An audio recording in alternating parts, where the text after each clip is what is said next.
I'm going to take you through a couple stretches that's fantastic for hip mobility. So start off, this is called a butterfly stretch. Your feet are going to be together on the roller, and I want you just squeeze the legs apart. Make sure that the knees are not compressed. Now you can take one hand down and one hand up and compress. When you do this, squeeze your buttocks. If you squeeze your buttocks, you're going to get more stretch on the opposite side. So I'm going to take care of both sides. Push, squeeze the buttocks, hold it, relax the shoulders, and then the next one, I'm going to elevate the body.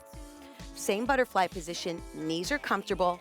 Come all the way down until you feel like you can hold that stretch. Take a deep breath in, squeeze the legs apart, and then press the buttocks away.